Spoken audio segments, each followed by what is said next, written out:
Dieu est notre créateur, tout comme un inventeur qui conçoit une machine. Tout comme une voiture est conçue pour fonctionner à l'essence et ne fonctionnera pas correctement avec autre chose, Dieu nous a façonnés pour dépendre de lui. Il est le carburant essentiel pour nos âmes, la nourriture que nous étions destinés à consommer. Par conséquent, il est futile de chercher le bonheur et la paix indépendamment de Dieu, en négligeant la dévotion spirituelle. Le vrai contentement et la tranquillité ne peuvent pas exister en dehors de lui. Cette perspective est tirée de Le christianisme pur et simple de C.S. Lewis. Dieu est profondément conscient de chaque larme que tu as versée et de chaque prière silencieuse que tu as prononcée. Il comprend la profondeur de ta souffrance et les cris de ton cœur. Même dans tes moments les plus solitaires, il est à tes côtés. La vie peut être incroyablement difficile, et nous traversons tous des moments où nous nous sentons épuisés et notre esprit est bas. Pendant de telles périodes, il est crucial de se rappeler que tu n'es pas seul. Dans Matthieu 11h28, il est écrit « Venez à moi, vous tous qui êtes fatigués et chargés, et je vous donnerai du repos. » Au milieu de nos luttes, il peut être difficile de voir la lumière. Quand le poids de nos problèmes semble insupportable, il est facile de se sentir perdu et isolé. Lewis remarque dans Le christianisme pur et simple que compter sur Dieu nécessite un renouvellement quotidien, comme recommencer chaque jour. En ces moments-là, il est essentiel de rappeler une vérité puissante. Dieu voit ta douleur et entend tes cris. Son dessein prévaudra toujours, et son timing est parfait. Nous devrions avoir confiance en son plan et en son calendrier divin. Comme il est dit dans Lamentations 3, 25-26, l'Éternel est bon pour ceux qui espèrent en lui, pour l'âme qui le cherche, il est bon d'attendre en silence la délivrance de l'Éternel. Même quand nos cœurs nous condamnent, 1 Jean 3h20 nous assure que Dieu est plus grand que nos cœurs et qu'il connaît toutes choses. Avant de perdre espoir, rappelle-toi que Dieu règne toujours. Il est Jéhovah Nissi, Jéhovah Shalom, et il est avec nous. Ne perds pas espoir. Dieu est conscient de ta fatigue. Sois patient et attends-le. Au moment fixé par ton Père Céleste, tu recevras tes bénédictions. Aujourd'hui, je vais partager quelques enseignements bibliques essentiels sur l'attente de Dieu, alors prépare tes cœurs et tes esprits pour accueillir ce message. L'un des aspects les plus difficiles d'être chrétien est la patience nécessaire pour attendre la réponse de Dieu à nos prières. Lewis dit dans Le christianisme pur et simple, « Je suis sûr que Dieu ne fait pas attendre quelqu'un à moins de voir que c'est bon pour lui d'attendre. » Chaque chrétien a connu une période d'attente où rien ne semble changer. Nous nous demandons souvent pourquoi Dieu nous fait attendre. Cependant, je t'assure que le timing de Dieu est impeccable. Il est un Dieu d'ordre et de précision. Ésaïe 46, 10 déclare, « J'annonce dès le commencement ce qui doit arriver, et longtemps d'avance ce qui n'est pas encore accompli. Je dis, mes arrêtés subsisteront, et j'exécuterai toute ma volonté. » Ce thème est répété tout au long de la Bible. Attendre, surtout l'intervention de Dieu, est l'un des défis les plus redoutables de la vie. Beaucoup d'entre nous peuvent s'identifier à ce sentiment. Tu as versé ton cœur dans la prière et tu t'es demandé, « Dieu, pourquoi cela prend-il tant de temps? Est-ce que tu écoutes? M'as-tu oublié? Est-ce que tu te soucies de moi ?» Tu peux prier pour un soulagement de la douleur chronique, pour que Dieu touche le cœur de quelqu'un que tu aimes, ou pour un emploi stable pour soutenir ta famille. Jérémie 33, 3 dit, « Invoque-moi, et je te répondrai. Je t'annoncerai de grandes choses, des choses cachées, que tu ne connais pas. » Tu peux chercher la guérison de blessures émotionnelles profondes, la restauration d'une relation brisée, ou la bénédiction d'un partenaire de vie. Attendre peut être difficile, mais rappelle-toi que la patience est une vertu. Plus tu pries, plus il peut sembler qu'il n'y a pas de réponse. Tu t'accroches à la foi et tu crois de tout ton cœur, mais il n'y a aucun signe clair de Dieu, aucune indication qu'il t'a entendu, aucune preuve qu'il agit. Tout ce que tu désires, c'est un signe, n'importe quel signe. Seigneur, montre-moi quelque chose, n'importe quoi. Et pourtant, parfois, il n'y a rien que le silence. Alors que fait Dieu dans ces moments-là? Pourquoi semble-t-il si silencieux? Souviens-toi de l'histoire de Joseph dans le livre de la Genèse. Joseph a attendu des années, endurant la trahison de ses frères, l'esclavage et la prison. Mais à travers tout cela, Dieu était avec lui, orchestrant chaque détail.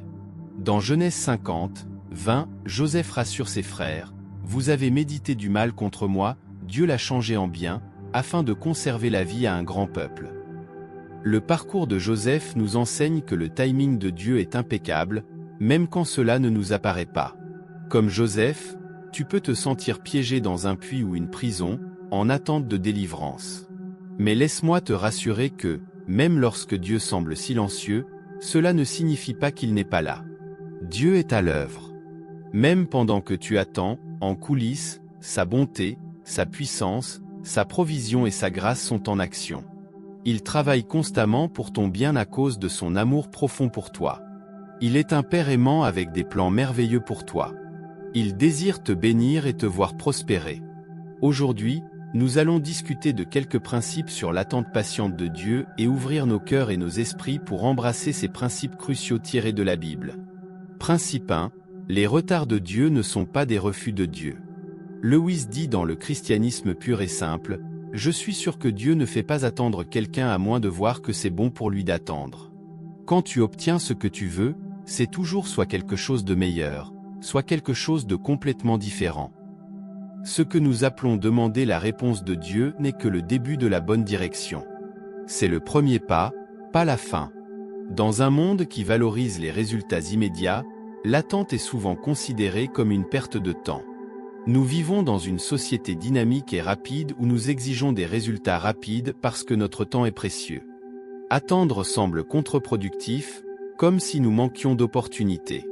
Cette période d'attente peut déclencher de l'anxiété et des doutes.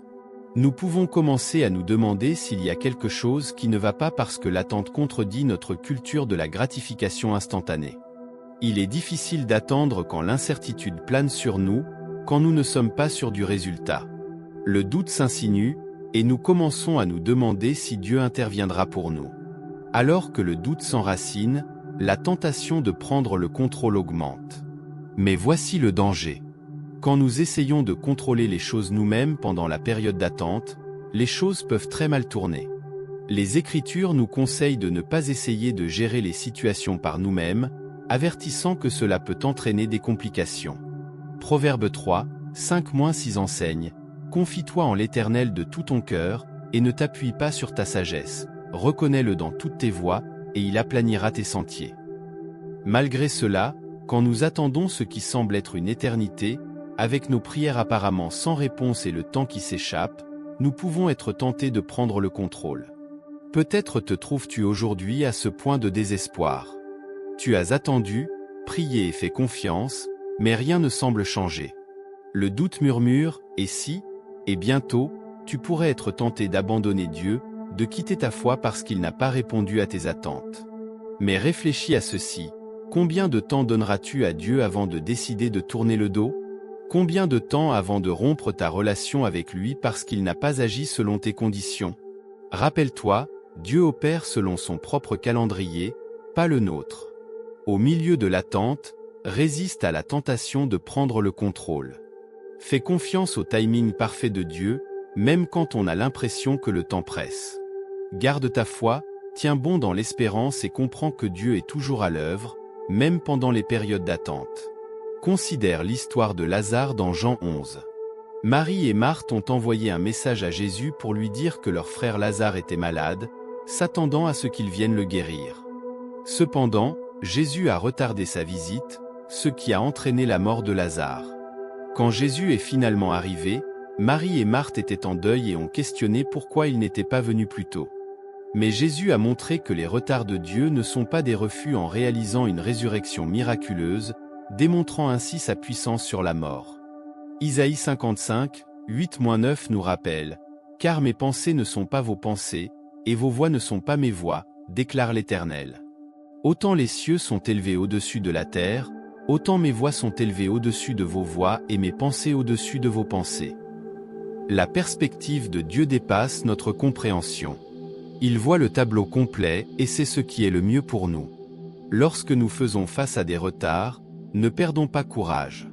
Au contraire, faisons confiance à la sagesse de Dieu et à son timing parfait. Les retards de Dieu ne sont pas des rejets.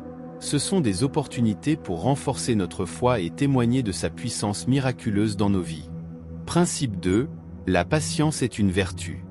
Lewis écrit dans Le christianisme pur et simple, le grand point, si on le peut, est d'arrêter de considérer toutes les choses désagréables comme des interruptions de notre propre ou vraie vie. La vérité est bien sûr que ce qu'on appelle les interruptions sont précisément notre vraie vie, la vie que Dieu envoie jour après jour. Nos interruptions font partie de la vie que Dieu nous a donnée.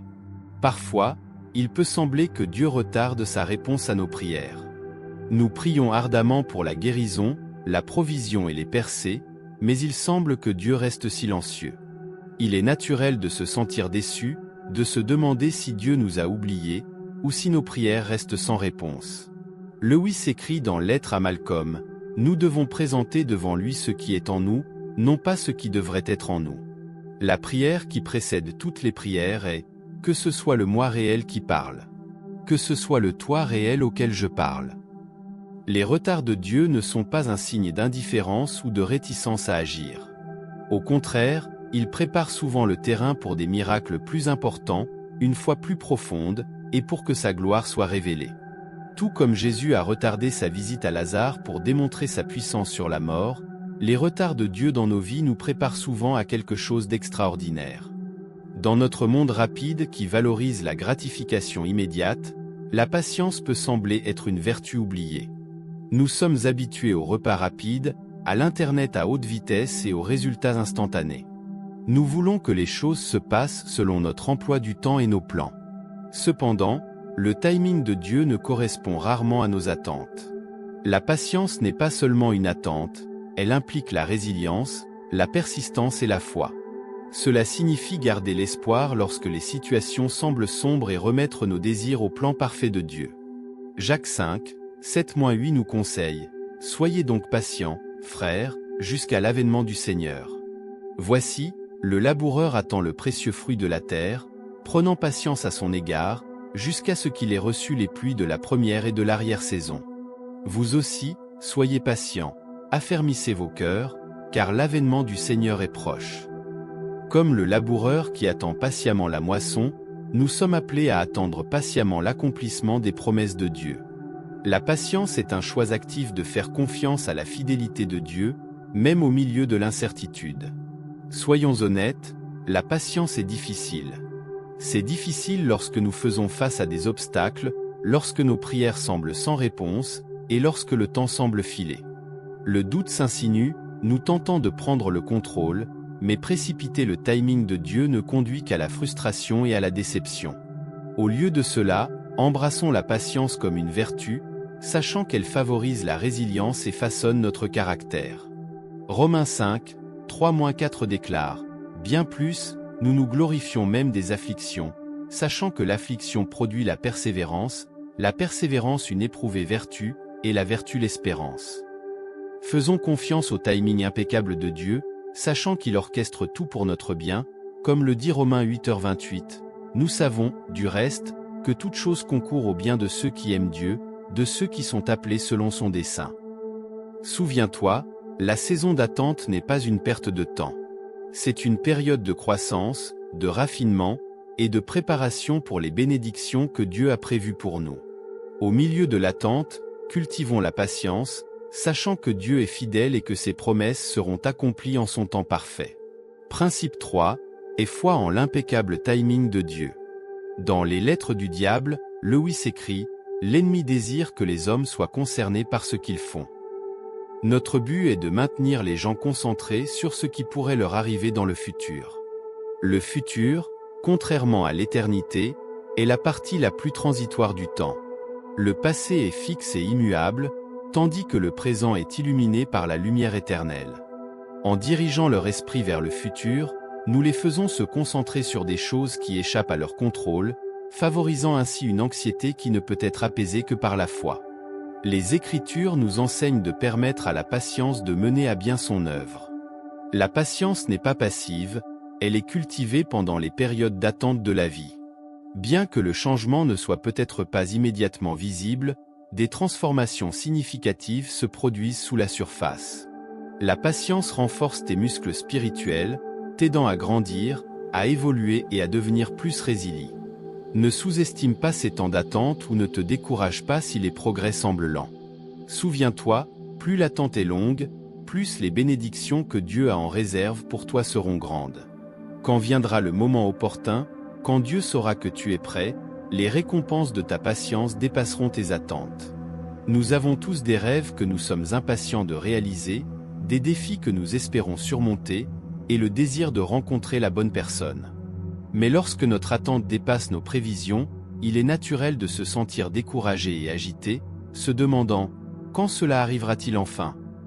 Parfois, le retard n'est pas dû à l'inaction de Dieu, mais parce que nous ne sommes pas encore prêts pour ce qu'il a prévu.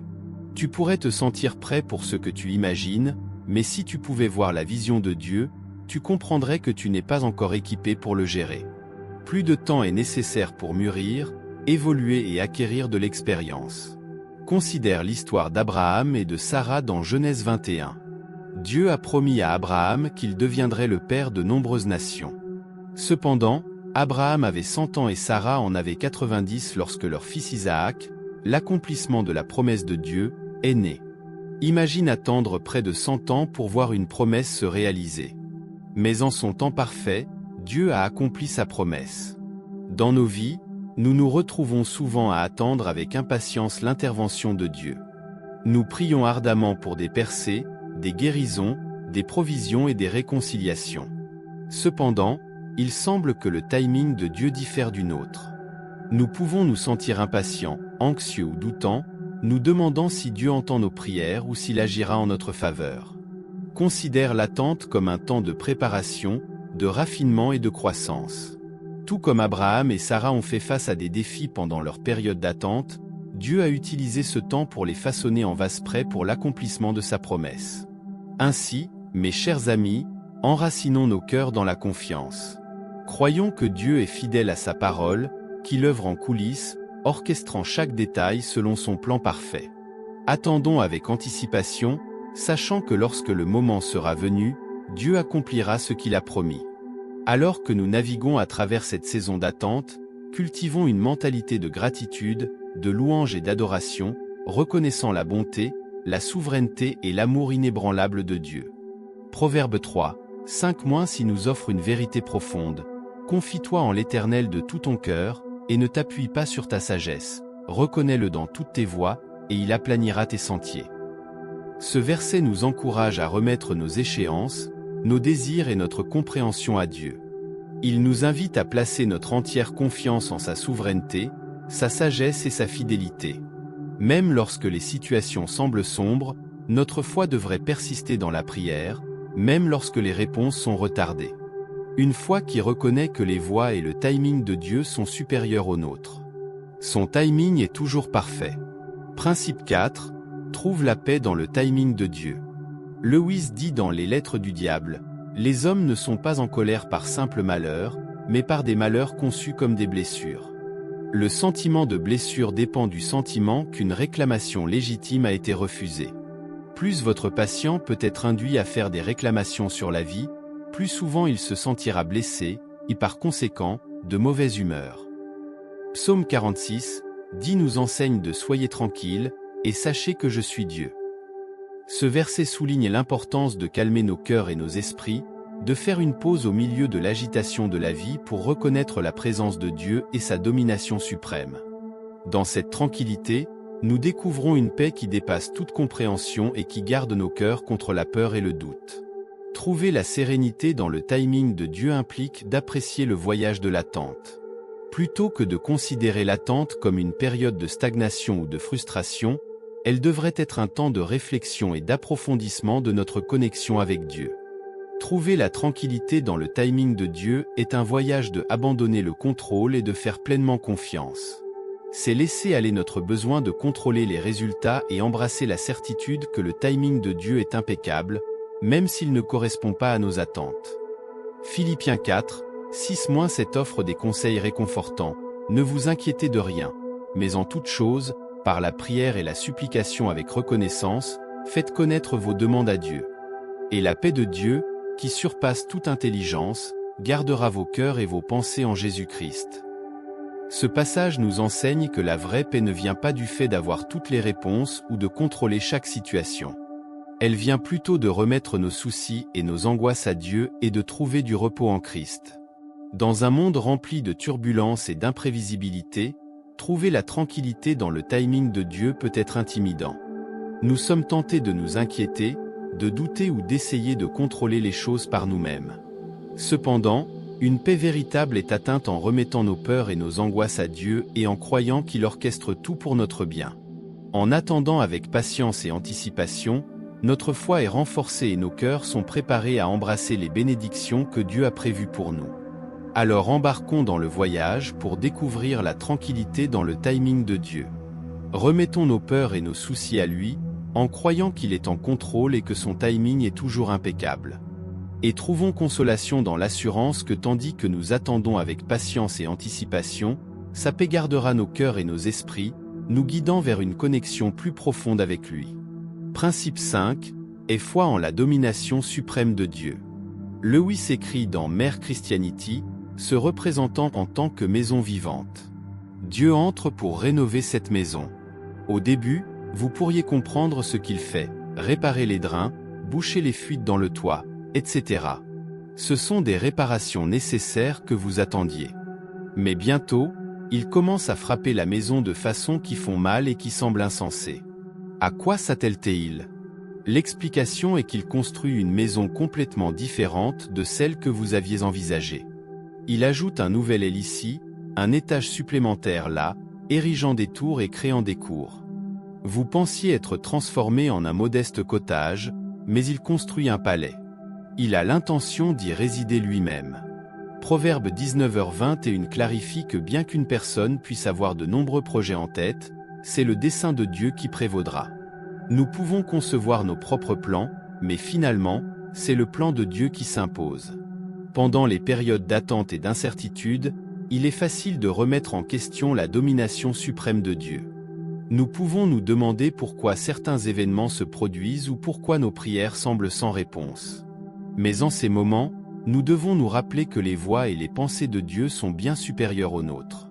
Nous ne comprenons pas toujours ses plans, mais nous pouvons avoir confiance qu'il orchestre tout pour notre bien. Avoir foi en la domination suprême de Dieu implique également de reconnaître et de se soumettre à son autorité et à son contrôle sur tout. Dans un monde rempli d'imprévisibilité et de turbulences, placer notre confiance en la domination suprême de Dieu peut nous apporter un sentiment de réconfort et de force.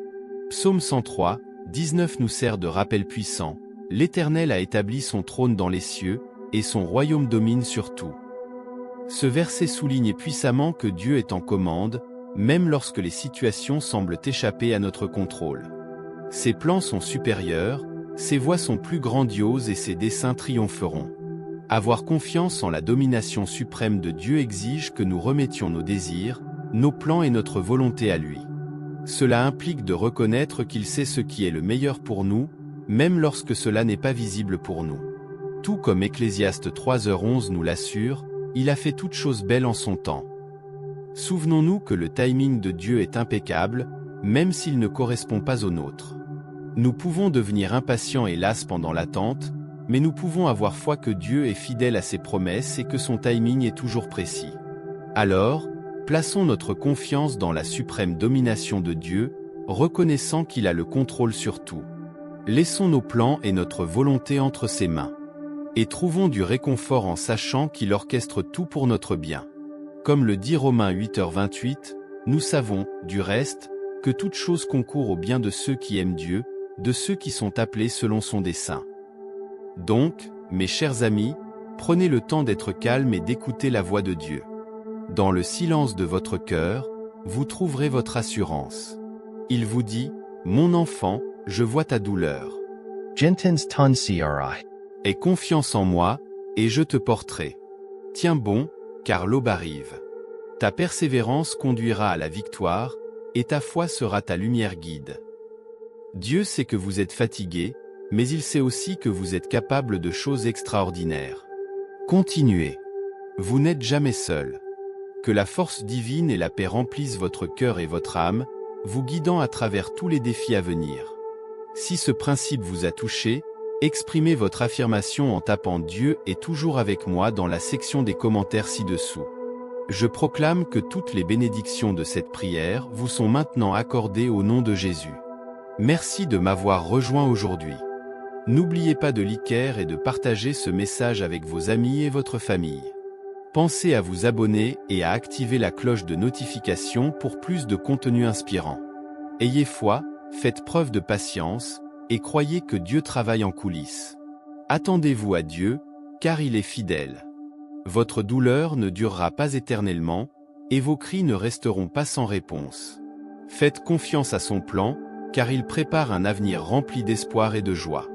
Dieu voit votre douleur et entend votre cri. Tenez bon, car ses promesses sont vraies, et son amour est éternel.